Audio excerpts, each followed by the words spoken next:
Hello everyone, कैसे हो आप सब लोग। कल किसी वजह से वीडियो नहीं बन पाई, तो मैं कोशिश करूँगा कि आने वाले आप ये मानो कि एक हफ्ते में आप लोगों का जो भी सिलेबस है उसको कंप्लीट कर दूँ। दूसरा, उसमें जब आप आगे आओगे, भारत भारत स्थिति और वो सारी चीज़ें हैं, वो मैंने एक प्ले लिस्ट में चैनल के ऊपर डाली हुई है। वो उसके साथ साथ जो मैं एक दूसरी वीडियो बनाता हूँ, वो सारी की सारी आप लोगों को भारत का भूगोल उसके अंदर मिल जाएंगी, तो आप लोग उसमें देख सकते हो। और उसके अलावा जो भी सिलेबस है उसको हम बहुत जल्दी कवर करने की कोशिश करेंगे, ठीक है। क्योंकि आपके जो पेपर हैं, ये एमआरएस का है, केवीएस का है, एनवीएस का है, वो मार्च के लास्ट वीक में है। मतलब आप ये मान लो 27 से 31 मार्च के बीच में सभी पेपर हो जाएंगे। तो उससे पहले हम कोशिश करेंगे कि विद इन 1 वीक आपका जो सिलेबस है उसको कवर अप करवाया जाए, और उसके बाद कुछ एक इम्पोर्टेंट क्वेश्चन आप लोगों को दोबारा से रिवाइज करवाए जाए, जिससे कि आप लोगों का जो पेपर है वो अच्छा हो। आज हम बात करेंगे दाब पेटियों के बारे में, या वायु दाब के बारे में। एक सिंपल सा एक थ्योरी क्या कहती है कि कोई भी वस्तु होती है उसका एक अपना वेट होता है, और जो वायु है उसका भी अपना एक वेट होता है, ठीक है। अब आप एक जब हम उसकी वायुमंडल की संरचना को पढ़ रहे थे, तो उसमें हमने एक चीज़ देखी थी कि जो कंपोजिशन है एटमॉस्फेयर का या वायुमंडल का, उसमें हमने वायुदाब सॉरी पवने या वायु, उसके बाद जलवाष्प और धूलकण, इन सब की बातें की थी।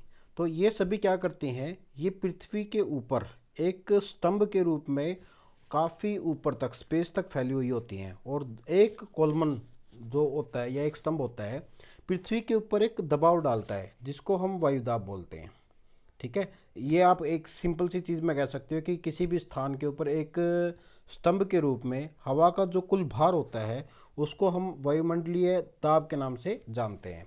जो इसकी मेजरमेंट है वो आपकी एक इंस्ट्रूमेंट है, इसको हम बोलते हैं बैरोमीटर, ठीक है। बैरोमीटर से क्या होता है, इसकी जो मापन किया जाता है, ठीक। उसके बाद जब हम आगे चलते हैं तो दाब की जो इकाई होती है वो मिलीबार होती है। और आप लोगों से एक छोटे क्वेश्चन में पूछा जा सकता है कि समुद्र तल के ऊपर सामान्य वायु दाब कितना होता है, वो होता है 1013.25 मिलीबार, ठीक है। 1 मिलीबार लगभग 1 ग्राम प्रति वर्ग सेंटीमीटर बल के बराबर होता है। उसके बाद जब हम बात करते हैं कि इसको नियंत्रित करने वाले कारक, इसमें दो प्रकार के कारक होते हैं। एक होता है तापीय, जिसको हम टेम्परेचर बोलते हैं, और एक होता है डायनेमिक, जिसको हम गतिशील बोलते हैं। तापीय कारक क्या होता है, यहाँ पर आप लोग एक चीज़ को समझ सकते हो कि तापमान का और वायु दाब का आपस में उल्टा संबंध है। उल्टा संबंध कैसे, इसको आप इस तरह से समझ सकते हो कि पुराने समय में एक गुरु चेला आता था खाने के लिए, तो उसमें अगर आप सीधा करोगे तो गुरु है, उल्टा करोगे तो चेला है। तो दूसरी तरफ जो आप सांप और नेवले की दोस्ती कोई भी याद कर सकते हो, तो आप ये कारक को समझने के लिए कि वायुदाब का और तापमान का आपस में वैसा संबंध है जैसे सांप का और नेवले का होता है, क्योंकि वो एक दूसरे को क्या करते हैं, विपरीत दिशा में चलते हैं।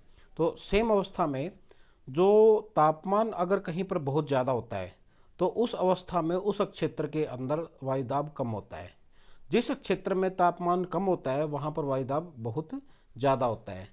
या फिर इसको मैं दूसरे शब्दों में एक समझाने की कोशिश करता हूँ कि अगर हम किसी भी वस्तु को गर्म करते हैं, तो गर्म होने के बाद ऊपर की तरफ उठती है, तो उस अवस्था में वो क्या करेगा, वेट को कम कर देगा। अगर हम किसी भी चीज़ को ठंडी करेंगे तो वो क्या करेगी, नीचे की तरफ बैठेगी। तो उस कंडीशन में क्या होगा, उस कंडीशन में वो क्या करेगी, उसके ऊपर दबाव डालेगी, ठीक है। तो उसी संदर्भ में जो तापमान है और दबाव है, इन दोनों के बीच में आपका विपरीत संबंध पाया जाता है। गतिक कारक क्या होता है, गतिक कारक में बिल्कुल इसका उल्टा होता है। पृथ्वी अपने एक्सिस के ऊपर पश्चिम से पूर्व की तरफ घूमती है, ठीक है। तो उस अवस्था में क्या होता है, इस घूर्णन की वजह से, और दूसरा एक कोरियस फोर्स होता है।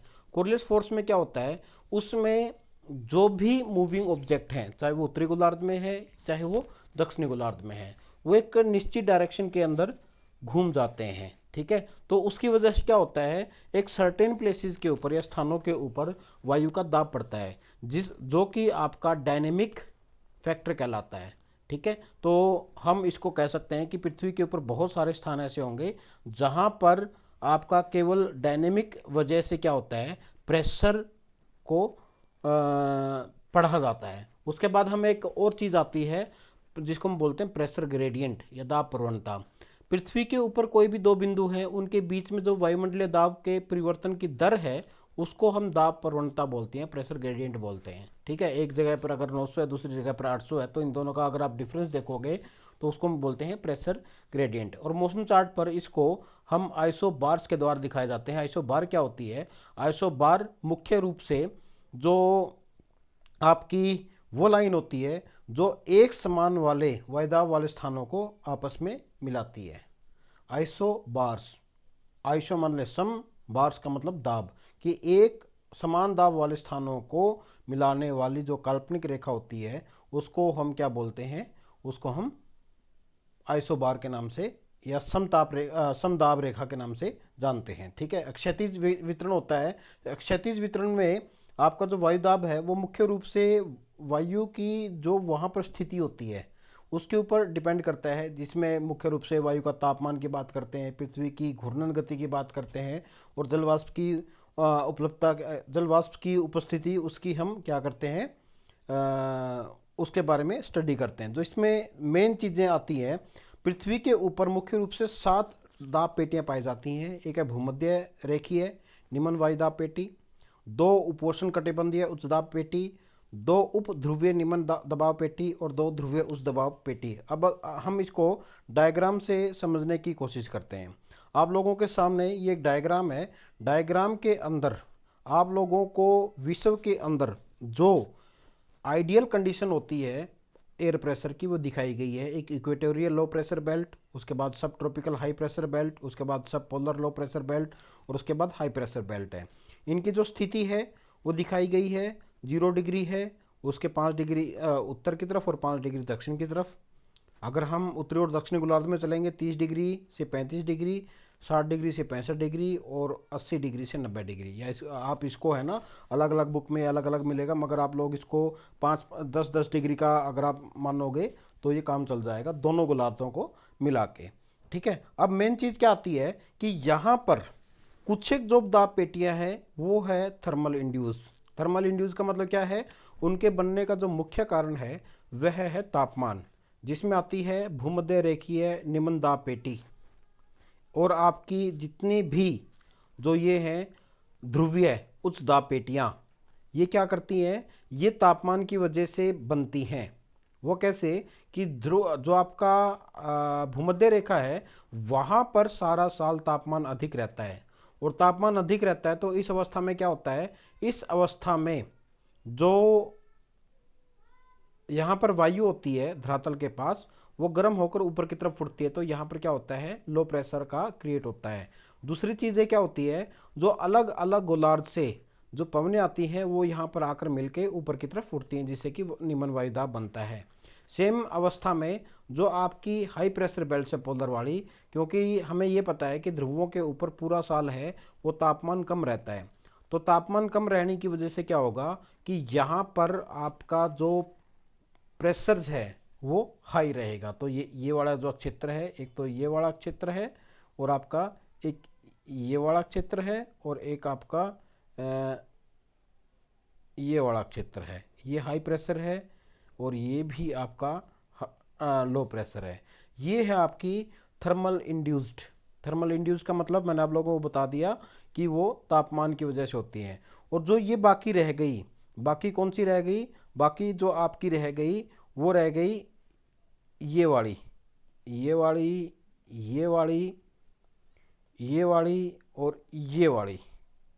ठीक है, ये कौन सी है? ये है डायनेमिक इंड्यूस। डायनेमिक इंड्यूस का क्या मतलब है कि जो यहाँ पर दाब बनता है, चाहे वो सब ट्रॉपिकल हाई प्रेशर बेल्ट की बात करते हैं, सब पोलर लो प्रेशर की बेल्ट की बात करते हैं, दोनों गोलार्ध के अंदर ये होती हैं पृथ्वी की गति की वजह से। पृथ्वी की गति की वजह से क्या मतलब हुआ कि जब पृथ्वी घूमती है उसकी वजह से जो इसमें अलग अलग सेल्स बनती हैं, जिसको हम आगे जो विंड वाला पार्ट है उसमें करेंगे, तो उसकी वजह से क्या होता है? उसकी वजह से जो यहाँ पर है अलग अलग प्रेशर की कंडीशन बनती है, तो ये बनती है आपकी उससे जो आपका डायनेमिक इंड्यूस्ड है, या पृथ्वी की घूर्णन गति की वजह से और कोरलेस फोर्स की वजह से। एक इसमें एक जो क्वेश्चन पूछा जाता है जो मेनली बहुत सारों को नहीं पता, हॉर्स लैटिट्यूड्स, जिसको हम बोलते हैं अश्व अक्षांश।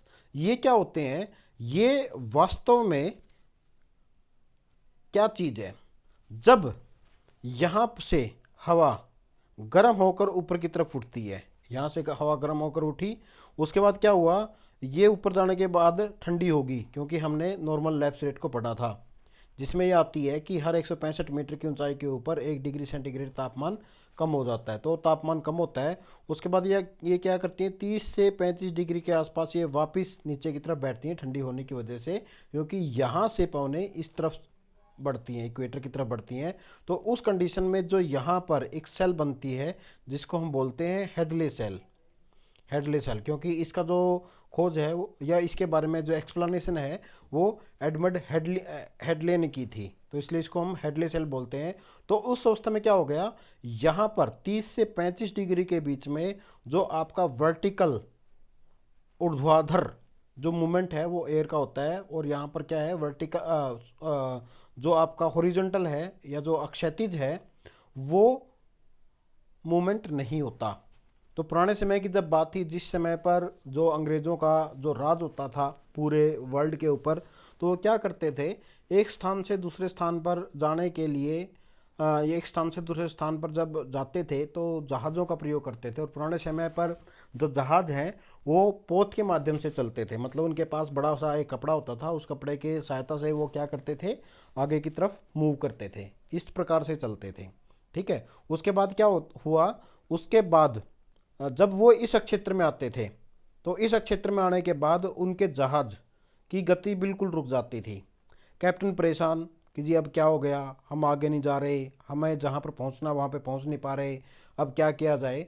तो उस अवस्था में क्या कैप्टन ये सोचता था कि जहाज़ के ऊपर है ना वेट बहुत ज़्यादा हो गया। तो उस कंडीशन में वो क्या करता था, अपने साथ जितने भी घोड़े थे एक एक करके समुद्र के अंदर गिराता रहता था। और उसका मानना ये था कि अगर घोड़ों को हम समुद्र के अंदर गिराएंगे, उससे जहाज का जो वेट है, जहाज के ऊपर वेट है वो कम हो जाएगा और जहाज आगे की तरफ चलना स्टार्ट कर देगा। ठीक है, तो बहुत सारे घोड़ों को समुद्र के अंदर गिराया जाता था, और उसके बाद क्या होता था, वो इस रीजन को पार कर लेते थे। इस रीजन को पार करने के बाद फिर उनके अंदर जो जहाज के अंदर है वो गति आ जाती थी। तो फिर उसी कंटेक्स्ट को लेके कि जो लगातार घोड़ों को समुद्र के अंदर डाला जाता था, उसी कंटेक्स्ट को लेकर क्या हुआ, इन अक्षांशों का नाम अश्व अक्षांश रखा गया। ठीक है, नॉर्मल सा एक 30 से 35 डिग्री के मध्य का जो क्षेत्र है उसको हम अश्व अक्षांश बोलते हैं। उसका एक जो सबसे मैंने रीज़न बता दिया कि यहाँ पर जो एयर है उसकी जो मूवमेंट है वो होती है आपकी vertical, vertical CAL, vertical, vertical movement होती है, और जो बाकी जगह पर है वो हॉरिजॉन्टल होती है। ठीक है, वर्टिकल मूवमेंट की वजह से यहाँ पर जो जहाज़ की जो स्पीड है वो बिल्कुल ख़त्म हो जाती थी, जिसकी वजह से जो 30 डिग्री से लेके 35 डिग्री के बीच का जो क्षेत्र है इसको हम बोलते हैं हॉर्स लैटिट्यूड। ठीक है, तो कुल मिला के आपकी ये 7 प्रेशर बेल्ट्स हैं जो अर्थ सरफेस के ऊपर पाए जाते हैं, जो चिन्हित की जाती हैं। उसके बाद जो एक छोटा सा इसी से संबंधित एक छोटा सा टॉपिक है कि मैं आप लोगों को इसके लिए, एक तो हो सकता है कि बड़ी वीडियो बनाऊं, मगर मैं ये सोच रहा हूं कि बड़ी वीडियो ना बना के आप लोगों को बेसिक चीज़ बताऊं। तो उसमें एक हमारी आती है प्रीवेलिंग विंड्स।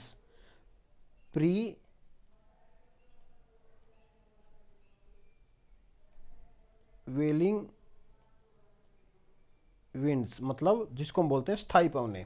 स्थायी पवने का मतलब क्या हो गया कि जो पवने लगभग सारा साल एक ही दिशा में चलती हैं, और पवनों की चलने की जो मेन कंसेप्ट क्या कहता है, वो ये कंसेप्ट ये कहता है कि पवने आपकी हाई प्रेशर से लो प्रेशर की तरफ क्या करती हैं, चलती हैं। मतलब अगर ये हाई प्रेशर ये लो प्रेशर है तो इस अवस्था में ये पवने ऐसे चलेंगी।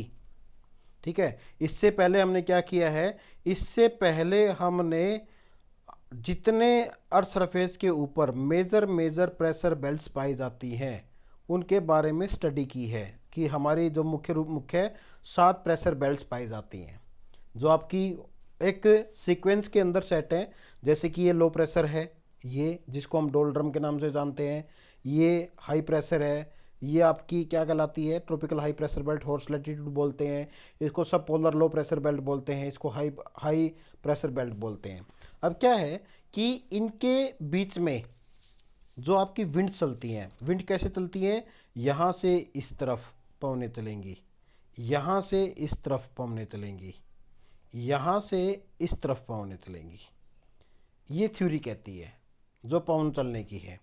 तो ये पवनें हैं प्रेशर बेल्ट्स के अनुसार चलती हैं, और उसमें प्रेशर बेल्ट्स क्या है, जैसे जैसे प्रेशर बेल्ट्स की शिफ्टिंग होती है वैसे वैसे ये पवन पेटियां भी खिसक जाती हैं। हमने उसको, जो अगर आप उस वीडियो में देखोगे, मानसून वाली वीडियो में देखोगे, इंटरेस्टिंग वीडियो है क्योंकि हमने मानसून का जो लेसन है वो काफ़ी डिटेल में करवाया हुआ है मैंने। जो आप ज्योग्राफी ऑफ इंडिया के उसमें जाओगे, प्लेलिस्ट में जाओगे तो आप लोगों को वहाँ पे मिल जाएगी। ठीक है। तो उसमें क्या है कि अलग अलग समय के ऊपर क्या होता है, सूर्य अलग अलग अक्षांश के ऊपर चमकता है जिसको हम सोलस्टिक बोलते हैं। जैसे कि उदाहरण के लिए आज जब मैं वीडियो बना रहा हूँ तो आज है आपकी 2 मार्च, जब आएगा 21 मार्च, 21 मार्च को क्या होगा, सूर्य की किरणें यहाँ पर सीधी पड़ेंगी। ठीक है। जब उसके बाद आएगा जून का महीना 21 जून, उस समय पर सूर्य की जो किरणें हैं यहाँ पर सीधी पड़ेंगे 23.5 डिग्री उत्तरी पे, और फिर वापस ये इस तरफ आएगा तो उस कंडीशन में कि 23.5 डिग्री साउथ है तो यहाँ पर 22 दिसंबर को सूर्य की किरणें सीधी पड़ेंगी। तो उस कंडीशन में क्या होगा, ये जो स्थिति है उसकी प्रेशर बेल्ट्स की, ये सूर्य की स्थिति के अनुसार चेंज होती रहती है। ठीक है। तो उस अवस्था में ये भी परिवर्तित होता रहता है। मगर उसके बाद थोड़ा सा एक चीज़ और हम समझते हैं, एक ये है कोरियस फोर्स। कोरियस फोर्स क्या कहता है, जो मूविंग ऑब्जेक्ट हैं अर्थ सरफेस के ऊपर वो अलग अलग हेमिस्फीयर में अलग अलग से रिएक्ट करते हैं। जैसे कि हम अगर, क्योंकि पृथ्वी अपने एक्सिस के ऊपर लगभग लगभग 29 किलोमीटर प्रति सेकंड की रफ्तार से घूर्णन कर रही है, घूम रही है पश्चिम से पूर्व की तरफ, तो इतनी गति से घूम रही है तो उसके ऊपर कोई भी मूविंग ऑब्जेक्ट वो डिफ्लेक्ट हो जाएगा। उदाहरण के लिए अगर आप कोई भी व्हीकल चला रहे हो या कोई भी स्कूटी चला रहे हो या कोई भी साइकिल चला रहे हो तो उस अवस्था में वो, अगर आप उत्तरी गोलार्ध के अंदर हो तो वो आपके दाहिनी तरफ मुड़ जाएगा, अगर आप दक्षिणी गोलार्ध में हो तो उस कंडीशन में बाईं तरफ मुड़ जाएगा। जैसे कि मैं आप लोगों को एक एग्जांपल दिखाता हूँ, ये जो सीधे चलना चाहिए मगर ये क्या करेगा, ये ऐसे मूव कर जाएगा। ठीक है। अगर कोई इस तरफ से आ रहा है तो उस कंडीशन में इसका दाएं ये होगा तो ये इस तरह से मूव कर जाएगा। तो ये आप लोगों को ये जो रोटेशन दिख रहा है ये इस तरफ जा रही है और ये इस तरफ आ रही है इस तरह से। ठीक है। तो ये क्या करता है, ये है कोरियस फोर्स। ठीक है। तो कोरियस फोर्स क्या कहलाता है कि कोई भी मूविंग ऑब्जेक्ट अर्थ सरफेस के ऊपर अगर वो उत्तरी गोलार्ध में है तो वो अपनी दाएं तरफ, अगर वो दक्षिणी गोलार्ध में है वो अपनी दाएं तरफ मूव कर जाएगा। आप लोग उसको किसी भी नहर के साथ साथ चलोगे तो जो तिनका है उसको आप लोग नोटिस करो तो वो चीज़ें दिख जाएंगी। अगर आप घर के अंदर भी इस चीज़ को एक्सपेरिमेंट करोगे तो वो चीज़ें दिख जाएंगी। और जो एक कोरियस फोर्स है इक्वेटर के ऊपर 0 होता है और जो आपके पोल्स होते हैं वहाँ पर आपका मैक्सिमम होता है। ये यहाँ पे क्या होता है, मैक्सिमम होता है यहाँ पे, मैक्स। ठीक है। तो अब यहाँ पे आते हैं, यहाँ पे क्या है, यहाँ पे पवनें जो सब ट्रॉपिकल हाई प्रेशर बेल्ट से यहाँ पर आती हैं तो उस कंडीशन में क्या होगा, ये अपने दाएं तरफ मुड़ जाएंगी। ठीक है। और जो ये दक्षिणी गोलार्ध में है ये यहाँ से यहाँ आनी चाहिए, वो अपने बाएं तरफ मुड़ जाएंगी। तो पवनों की जो गति है या वायु का जो नाम है वो जिस दिशा से आती है उसके अनुसार ही रखा जाता है। ठीक है। मान लो कि ये है, ये आ रही है उत्तर पूर्वी दिशा से तो उसको हम उत्तर पूर्वी विंड्स बोलेंगे।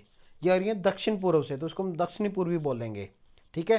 तो उस अवस्था में क्या होगा कि पुराने समय में जो इस क्षेत्र के अंदर है, इस क्षेत्र के अंदर है, तो वो क्या करती थी, व्यापार के लिए फायदेमंद होती थी, तो इसलिए इसको हम ट्रेड विंड बोलते हैं। और फिर क्या होगा, यहाँ पे लो प्रेशर है, हाई प्रेशर है, यहाँ पे लो प्रेशर है, तो इस अवस्था में पवनें चलेंगी इस तरफ, परंतु ये अपनी दाईं तरफ मुड़ जाएंगी कोरियलिस फोर्स की वजह से। तो इस कंडीशन में इनकी जो दिशा आ जाएगी वो आ जाओगी साउथ वेस्ट, ठीक है। ये हाई प्रेशर है, ये लो प्रेशर है, तो ये यहां से इस तरफ आएंगी, तो उस कंडीशन में क्या होगा, ये आपकी ईस्टर्लीज कहलाएंगी, मतलब जो आपकी नॉर्थ ईस्ट डायरेक्शन से आती है, सेम कंडीशंस यहाँ पे आती है। तो जो ये वाली क्षेत्र है इसको हम ईस्टर्लीज बोलते हैं, जो ये वाला क्षेत्र है इसको हम वेस्टर्लीज बोलते हैं, और फिर जो ये पोलर वाला है इसको हम फिर से ईस्टर्लीज बोलते हैं। थोड़ा सा आगे आओगे तो आगे एक और डायग्राम है, इसमें अलग अलग सेल्स दिखाए गए हैं। जो ये